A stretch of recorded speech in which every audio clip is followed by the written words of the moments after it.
My name is Brian Stillman. I'm a documentary maker, producer, director, often a cameraman, occasionally craft services. Hi, I'm Kelly Slagle. And I'm Rachel Longman. And we Fix It and Pre. Boom! Boom!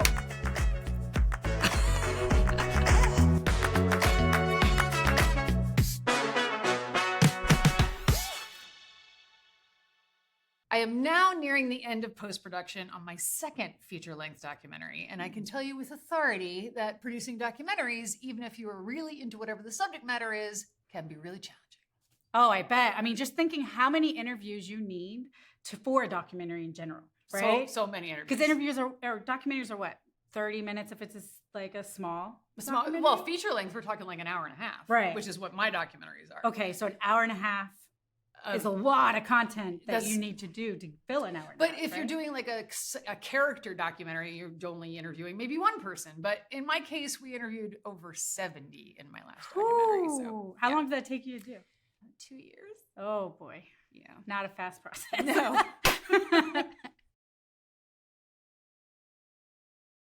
Magic the Gathering was the first trading card game. Is one of the best-selling games in the world, even bigger than Monopoly. Dr. Richard Garfield, a mathematics professor, is the game's inventor. I wanted a game where there were things that people loved and hated. We should have been a lot more scared than we were. If Magic the Gathering failed, then we were done. It was revolutionary. It is not one game. It is 100 different games. It's crack. They had to keep it off the counters because people would steal it. This could be big. I'm happy to introduce our guest, director/producer/director of photography, Brian Stillman, who's joining us from New York City. I think Brian's amazing, but I'm clearly biased because we've made 2 documentaries so far, which are also amazing. We're really excited to just pick Brian's brain about pre-production and like his interview planning process because he's so good at it. So good. Oh my God, so good. Aren't you, Brian? Have we started? How did you specifically get into documentary filmmaking to begin with? Well, it starts kind of with print journalism in the sense that I was a magazine editor for a little more than a decade, and I saw the writing on the wall as far as print was concerned. There wasn't a lot of future in physical media in terms of magazines and stuff. I just thought it was a good time to make a leap. I wanted to keep telling stories. I wanted to find different ways of telling stories. So I went back to grad school at the ripe old age of about 29. I went back for broadcast journalism. I thought I wanted to be in news, did news for a while, and realized what I preferred was long form. The stories, I think, are a little richer. You're given an opportunity to tell richer stories, I should say. But also, the deadlines aren't nearly as agonizing. I didn't get calls at 7 a.m. telling me to be at the other end of New York City. That kind of led me to leap with both feet into documentary making. Can you really just briefly kind of sum up the 3 documentaries that you want to talk about, or if you want to talk about more that you're working on as well? My first documentary was called Plastic Galaxy, The Story of Star Wars Toys, which was a history of Star Wars toys and looked at it from both the sort of cultural side of things, the how it's made side of things, and then the kind of collector world of it today. To an 8-year-old kid, Star Wars was a drug.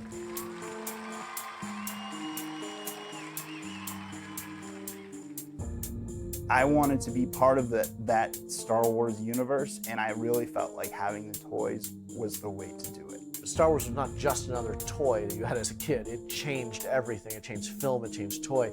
It hit people on a level that's unparalleled. To the best of our estimates, Kenner sold 750 million action figures.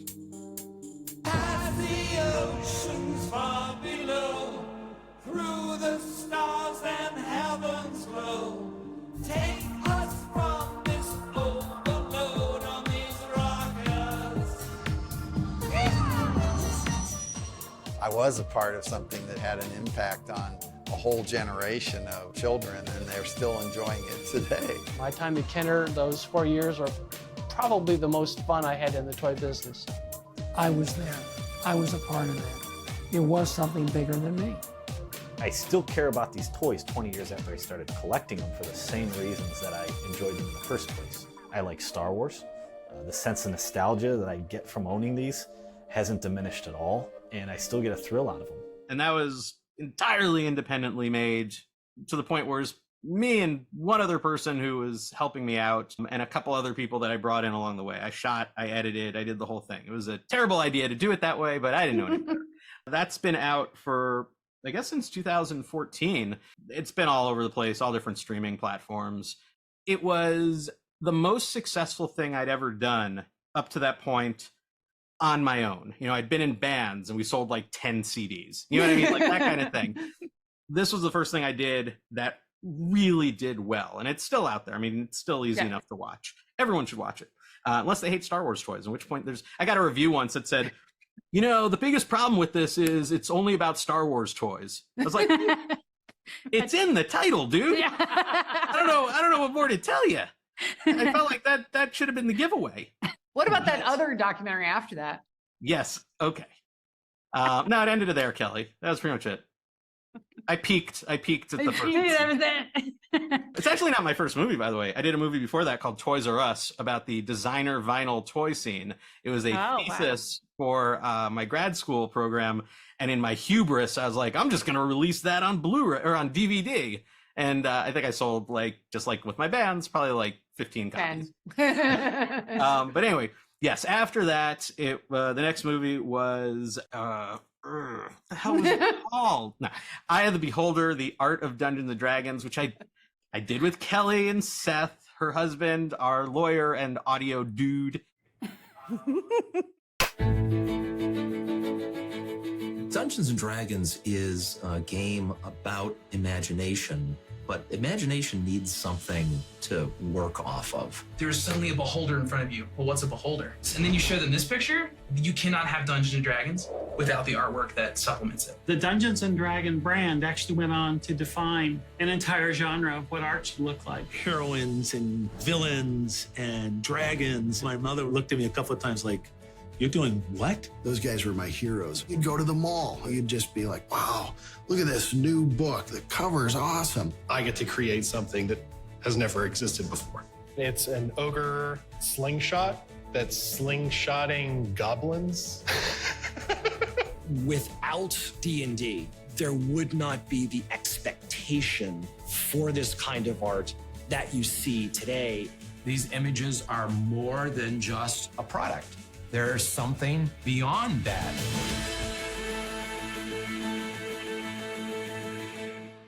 So I had this idea. I didn't know what to do next. I wanted to do something with Dungeons and Dragons.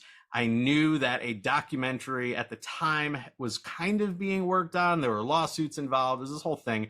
So I was like, well, I love the art. I'm going to do something on that. I had met you, Kelly, and I'd met Seth at a film festival or a convention, I guess, where we were both screening. You were screening Of Dice and Men. Plug for Of Dice and Men. I was screening Plastic Galaxy. We started talking, and I thought, oh, it'd be really cool to partner with some people who make narrative films. Different experience. We had so much experience. Oh my God, so much experience to share. Hey, you had one more experience point than I did. So, you know, I mean, I was level 0, you were level 1. There's gonna be a lot of D&D references in this interview. I'm warning you all now. And so we made that movie, and that was cool. That was cool. And then the movie 40 interviews, currently 40 interviews, 851 cuts. Holy moly. Originally 72 hours of footage. Yeah, I remember that. That was a beast. 72 hours. That was a beast. It was worth it. Little did we know what was to come. Right. So then the last movie I'm involved with that I can talk about in totally specific terms is Igniting the Spark, the story of Magic the Gathering, which is about Magic the Gathering. We spent a lot of time coming up with that title. And Kelly, we did. We thought of that. We thought of the title in a diner in Seattle, I believe. Oh. I do remember I came up with Eye of the Beholder, The Art of Dungeons and Dragons, because for those of you who don't know, Dungeons and Dragons, a famous monster is called the Beholder. There's also that phrase, beauty is in the eye of the beholder, seemed to fit. And then I proceeded to reject it and go through we went through like 30 other titles before we came back. We were like, Brian, we should probably just go with that first one. So That's how it always works, right? there's a lesson there somewhere that I probably will ignore. But yeah, Magic the Gathering, that has been a beast. COVID got in the way. We had very large ambitions about how we wanted to approach that one. So we've done 70 or so interviews. 120 hours of footage. We're in the midst of editing that monster right now. Yes, we are. Aw. And that's what I would be doing if I wasn't here today. Oh, I know. I stole her. Yes, stole me Stole her today. today. All right, let's get into pre-interview stuff, more of your skills and get that out of you. So just between the two documentaries that we're talking about right now that we did together, we're talking about 110 interviews. That's crazy. So how important is your interview preparation for the documentary itself? I mean, it's incredibly important. There's a lot of reasons for that. There's the obvious one. You want to know what you're talking about. When you're sitting down with someone, you cannot possibly ask effective questions if you haven't done some dive into the subject. You got to read up on the person ahead of time so that when you're talking to them about their lives, you know what to ask. You don't want to miss important things because it just never even occurred to you to ask about them. And you cannot rely on the person you're interviewing to bring them up just spontaneously. You also don't want to look like an idiot. You don't want to sit down and be like, tell me why you're cool. You don't want to go there. Tell me why you're here. So I've been on interview sets. I've been on sets like that where people don't prepare for the interview. They just walk to like, let's talk. Let's be real people together, and they just, it doesn't work. That never works. Interviews are artificial constructs. We attempt to make them feel like conversations. Usually you want to have a casualness to them and you want everyone to be comfortable, but there's nothing artificial about an interview. You have an agenda as the person doing the interview, and the person you're talking to has an agenda. They want to convey something very specific about themselves. Right. Or maybe they have a message they want to put out there, or maybe they are, I did a lot of news, so maybe they're all set to defend whatever the hell it is they did. That's horrible. There's always that push and pull that establishes this sort of artificiality to it. There's also the fact that you try not to talk over each other, that just like you're doing now, you're spending your side of the interview just going, I'm doing that right now. Yeah, That's right. you're talking about being an artificial construct. So just for our viewers at home, right now we're talking to Brian on a monitor into the camera. Yeah. And we have a Prompter. Zoom call prompter, and we're here very high up on director's chairs, and we have things around us you can't see, and microphones, and Your background it's a is very green. artificial construct right now. What? your background is green. So unless it's going to stay that way, it's already, there's an artificiality there. Secret. They don't know it's green. They won't know it's green. I'm busting this thing wide open. It's whatever. Unless our key isn't very good, and then everybody will know. But now everybody knows, Brian. Yeah. Thank you so much. Here's the thing that people don't think about, talking about artificiality. The person you're interviewing might not be used to being on camera. Right. So you've got this camera in front of them, you've got this lights, you've got this person who's asking them questions. They are concerned about giving you the right answer. They often say, is that what you wanted? I'm like, I don't care what you want. They're Yeah. nervous. Oh, so of course. and they're nervous not because they have something to hide or anything like that. It's just because it's a weird scenario. Right. And because of that lends to the artificiality. Yeah. Pre-interviews, besides doing all the obvious things, help alleviate that, because you can come in and ask them questions in a way that is going to help them feel more comfortable. Instead of just tossing out there, so what's cool? They're like, oh my God. You can say, so tell me about this, that, the other thing. And they have something specific to lock onto.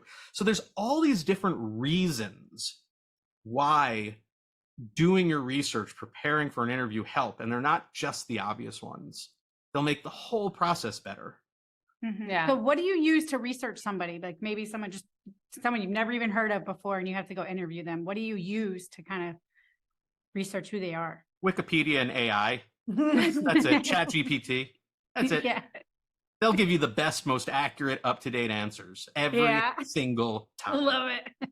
Now, if there's someone with even a remote amount of notoriety, notability, whatever, I'll start doing searches for them to see if there's anything written about them, to see if there's any video out there about them, anything that just gives me a sense of who they are. A lot of people I interview, though, don't necessarily have that. The best thing you can do, you can research all the stuff they've done. So let's say it's a toy maker. That toy maker's never been interviewed before. He's never had an article written about him, whatever. But the toy certainly has. So I will do as much of a deep dive into that because I know that's going to be part of what we're talking about. I'm not necessarily talking about their life. I'm talking about this thing that they've created. So I'll research that. But then the other thing, the most important thing I'll do whenever it's possible is a pre-interview. And then you can go in stupid. Maybe you have some information, but maybe you don't. You have done your prep in the sense of, here are the things I know I want to know. And here are the things that I know I don't know that I need to know. And then you can ask those dumb questions. You can ask the obvious questions. You can ask the fishing questions. So let's talk about the construct of the pre-interview a bit. Yes. So are you conducting your pre-interviews on Zoom? Are you doing it just on a phone call? Are you recording those interviews? Like, how is the structure of that? I think Zoom versus phone call is irrelevant. I think that, Zoom is a sort of recent construct we've had since 2020 or whatever. I don't really care. Often people will be a little more relaxed on the phone. So sometimes I'll just deliberately set up a phone call because then it's just one less thing for them to think about or worry about. I try and make the whole process as easy as possible for them. That I do want to be a conversation, and I do want them to feel free to be candid. If I'm recording it, I usually don't. I'll usually just write down notes. Because if I record it, then I have to go through and listen to it again later or get it transcribed, and it just becomes a whole process. I'd rather just write notes. I know Brian pretty well. Brian's an analog guy. Analog guy. I write too. I'm a writer. I'm digital in a lot of ways, but here's the thing. If I write it down, I might type my notes, but then I have them in a notebook that I can quickly reference. I have something I can take with me to the interviews. But that's just me. That's just a tool. If recording it's easy, I guess Zoom makes it easy to record things, but it's hard to record stuff when you're talking on a cell phone because all the tools I used to use to record phone conversations don't work anymore, like the little suction cup attachments. And I do take notes in ways that help me make connections later between whatever they're talking about and sort of where I want to go with the documentary. I use a multicolored pen. This is my favorite tool. I'm a color girl too. We're like kindred spirits here. Yeah. I don't even have a formal system for the colors, but it allows me to make notes over my notes and see them. If I write them in red over the black ink or whatever. That's exactly what I do. It works. It does. Works. One thing I always tell people when I do the pre-interview is that it's off the record. It is there for me to just learn as much as I can because I want them to be free with their information. Even if they then say, look, this is not something I'm going to talk about on camera, but blah, blah, blah. That's useful because maybe they won't talk about that on camera, but maybe that fills in a blank for something else. Or maybe it opens up connections that I didn't know before, whatever, clarifies stuff. But they wouldn't necessarily say it if the camera was rolling. Yeah. And they wouldn't give it to me as background. I know that with our documentary, we took some of our people out to lunch before the interview. Oh, nice. And then we would talk to them just casually. And this is in addition to the pre-interview, I'm assuming, right? Because we talked to some people pre-interview and then we talked to them again before we got them in front of a camera. So it was like double the comfort level. But just in general, does the pre-interview, do you find it just makes people more comfortable with you once they meet you? Yeah, the pre-interview is about getting information, but it is also about meeting them meeting you. More than anything else. I want to know if they're going to be good on camera. And while a phone call can't necessarily tell you that, it can tell you if they can speak well about this stuff. I've done interviews where I was like, man, even on the phone, you can barely convey what this stuff is. If I put you in front of a camera, you're going to shut down. Like you're going to be just a mess. And it's going to be a waste of everyone's time. And I'll still try and get as much information out of them, but I sort of treat it as a research dive instead of a pre-interview because I know there's not going to be an interview. So it's not pre-anything at that point. It's just research. That's pretty rare. In most cases, it's like, okay, I get a sense that this person laughs easily. I get a sense that this person is really zany or they're very serious or they're this or they're that. And I will tailor my style to them. If they're very serious, I'll serious up a little bit too. Right. If they're very jokey, I'll be jokey with them too. One thing I've learned over the years, and we're talking almost 30 years of interviewing people in my career. Crazy. One thing I've learned over the years is if you sort of mirror their body language, if you kind of mirror their, not their speech patterns, but their attitudes, they become very comfortable with you. It's a way to connect with people. And those are all things that I'll start to pick up in a pre-interview. If it's on Zoom, it's some of the visual cues, but if it's on the phone, just the way they talk, their comfort levels, their casualness, their personality comes through. So these are all tools that I'm kind of gathering in a pre-interview besides just information. And I'm assuming they're doing the same about me. They're trying to find out if I'm a jerk. Yeah. You know? And I think that's important because that think helps so, their too. comfort level It's like when the building time the comes to trust sit down in front of a between camera. Yeah. Yeah. There's a big myth that pre-interviews ruin documentaries. Like, you know, that it's not spontaneous. So you can't get really cool stuff for your documentary if you tell them what you're going to talk about ahead of time, or you get them too comfortable. You want to catch them off guard, all this stuff. Like, does that ever work? I wouldn't call it a myth, actually. Okay. But I think documentaries are not this monolithic format, and different types of documentaries call for different approaches. Yeah. Most of the stuff that I do fall under more the like history or story of the thing kind of thing, the making of, the background. And I think pre-interviews are really good for that because not only do that, like we said, give me all this information I need to conduct a good interview, but they also help the person I'm interviewing remember what the hell they're talking about. You know, it's often stuff that they haven't thought about in 30 years. But if you are doing a follow doc where you're sort of embedding yourself in someone's life, if you are doing a fly on the wall or a verite or these types of documentaries, I'd be hesitant to do too deep a pre-interview.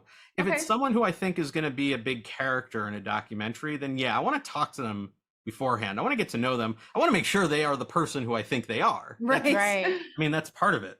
Part of why you do these interviews is to figure out what questions can I ask and what's totally irrelevant to their life. When you sit down in front of a camera, you don't want to be fishing for like information because you're wasting everyone's time. You're wasting footage, you know, you're wasting everything, money. But at the same time, for other types of documentaries, there is something to be said for the spontaneous moment. Usually when I do a pre-interview, I will ask things in kind of broad strokes. Right. I won't dive into the nitty gritty, partly because you don't have a lot of time with these people usually. You know, my pre-interview is half hour, sometimes an hour, but it's really up to the person I'm talking to. And it's true, if you run over the same story too often, they're going to get stale.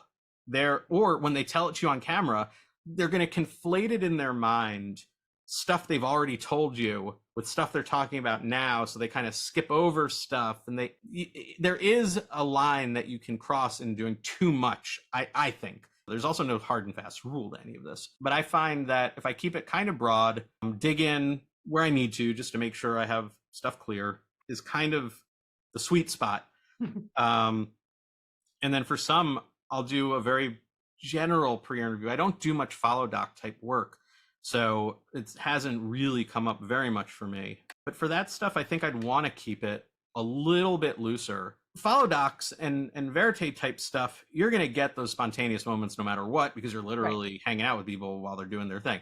So it's a balancing act. When you're doing any type of interview with anybody, do you save the verite moments for after the interview? Do you like to do that before the interview? Like what usually works? Does it just depend on what it is? Or often for the types of stuff I do, I'll do the interview first, and then afterwards be like, okay, let's, because they're not fully verite. Again, these aren't follow docs, so it's more like walk and talk moments, or it's okay, let's get B-roll of you doing this, that, and the other thing. Right. If it was true, you know, verite, follow doc, whatever work, I'd probably schedule the interview on a separate day entirely. Whether it happened before or after, I wouldn't do it on the same day that I was embedding myself with those people. Why? two different mindsets, I think. I can't say that as a hard and fast rule. I mean, it depends. If we're like, hey, in the morning, we're going to go to this event that you're a part of and follow you around, Right. and then we'll schedule the interview for the afternoon. That's one thing. But if I'm spending like 5 days with someone or 6 days with someone, I might make one day an interview day because it's a different mindset for me. It's a different mindset for them. It's something I don't want them kind of thinking about as they go about their day. I got you. My instinctual feeling is that it makes more sense to split them up. I don't know. Other people who do more of this stuff might be like, oh, we do it all in one day. Screw it. And then we're out of there. I don't know. It depends on your budget, I guess too. It depends what you're doing. There's so many factors involved. I want to know a story, like your best success story when you've been interviewing and the preparation that you did led to the best interview moments you had. Every successful interview is the result of my having done preparation. You know what I mean? And there's always parts of the interview that I didn't know about, discovered during the interview, and then was able to explore, and it yielded interesting information. Usually, oh, that's really cool. Let's ask more about that. But if I've done my prep work, I always get what I need. You know what I mean? And that's the answer to a successful, like, what is a successful interview, is that you get what you need. I think the mantra of this entire show that we're doing is that you can't you can't over prepare. No. You can't. Yeah. You can always prepare more, right? Yeah. I think so. I suppose someone's fear might be, oh, if I over prepare, like you sort of talked about earlier, this idea of ruining spontaneity or whatever. But from the interviewer's side, there's no such thing as over preparing. You can't know too much about your subject. No bit of information is inconsequential. It might not be about the thing your movie's about, but that chunk of information is still something that's informed that person's life. So just knowing it just helps. You're not doing a movie about their pets, but knowing they have pets might affect the way you approach another question, because you're like, oh, I know you're a cat lover, so tell me about designing the toy with the big cat head. I don't know, whatever. Yeah. You don't know how it's going to come into play. Right. I don't advise you stalk your interview subject ahead of time. That is a terrible, terrible, terrible strategy, unless you're doing something on like politicians or whatever. But digging into it, asking them questions if you have the opportunity to do a pre-interview, getting in there. Now, all that, of course, is there's a practical aspect to it. You can never be too prepared, fine, but you still only have them on the phone for half an hour for a pre-interview. You know what I mean? So I could say no information is inconsequential, but I'm going to keep the pre-interview focused on the stuff I know I'm going to has to do with the story.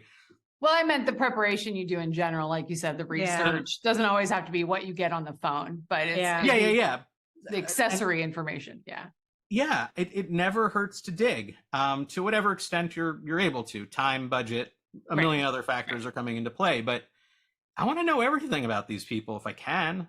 I'll look at past work they've done. I'll look at, besides the things that people have written about them, like if they're a toy designer, what other toys do they make? I want to see, and I want to see if those toys have changed over the years. Has their style changed or whatever? Mm-hmm. You can't always glean anything from it, but I'll at least poke around. Here's a weird question. Do you read other interviews with them? Oh yeah, totally. Do you steal from those interviews? That's a weird way to put it. I know. No, because here's the thing. No. If they've done an interview about their career. So first of all, if you're reading other articles about them, you're quote unquote reading other interviews with them. Those articles aren't spontaneously generated. So there's no way to do research unless someone is writing about them completely from the outside and never talks to them. But if you're talking about like Q&A interviews, for instance, if that Q&A piece was about their career and you're doing a movie about their career, you're going to ask some of the same questions. It's impossible not to. You would have done that without reading this interview anyway. You're asking about the same thing. That said, if I see another interview where someone asked a really cool question that yielded this great story, I'm going to make a note to myself, ask about that story because that's on the table. Why not? What I wouldn't do is drift into the world of plagiarism. You know what I mean? Like I wouldn't, if I was doing this more applicable, if I was writing an article, I wouldn't just say, well, I'm going to ask that question anyway. Let's lift this other answer that was answered in another magazine. You know, that's about 10,000 bridges too far. But if I read in another thing that this person talks about, you know, building a rocket ship, well, ask about building a rocket ship. That's going right in there. So last question. What is the one tool that you use as a documentary filmmaker in any sense? Your favorite tool for pre-production? Oh, multicolored pen. Honestly, that could be it. No, the internet is the best because you can find information about people very quickly, and you have to be smart enough to trust your sources, obviously. But if it's like real articles and real whatever, not having to like get up and go to the library or go to like, you know, newspaper morgue to dig through information is great. But honestly, notebook and pen, my favorite tools for pre-interviews. I love them. Me too. Awesome. I'm the same. Oh, and Post-it notes. Ooh, clipboards. That's what I was waiting clipboards. for. Clipboards, printable calendars that I can then write on. Yeah. Oh man. Anything you can do with that multicolored pen. Yeah, that's some good stuff. Shivers. I love them. I love it that you have the old school like one with all the colors. It's funny. Like I have I do the thin Sharpies with different colors. Oh, so they yeah. don't, because I'd always get marker colors all on my hand because I drag and move. So I always do the Sharpie so it doesn't smudge when I'm going through. I like Sharpies, but they bleed through my notebook pages. Oh, yeah. That's why you got to get the thin ones. The thin ones aren't so bad. We should get a sponsor. Bic should be our sponsor. I know. That would be great. Right? That would be great. And then 3M for the post-its. We're good. I see our future suddenly. I know. Thank you for having me. Thank you so Brian. much. I'll talk to you soon, Brian, like tomorrow. Bye. Bye. Bye.